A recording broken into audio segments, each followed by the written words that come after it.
তো hello good morning বন্ধুরা। তো আজকে সকাল সকাল এক কাপ চা খেয়ে চলে গিয়েছিলাম ছাদে।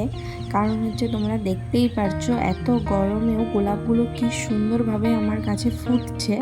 তো এই দেখো, তো আমাদের ছাদে প্রচুর অন্যান্য কালারের গোলাপ গাছ কিন্তু আছে। তোমরা যদি সব কালারগুলো দেখতে চাও আমাকে কিন্তু অবশ্যই তোমরা কমেন্ট করে জানিও। আর নিচে এসে দেখি আজকে তো বাবা বাজার থেকে মোরলা মাছ আর মাছের ডিম কিনে নিয়ে এসেছিলো।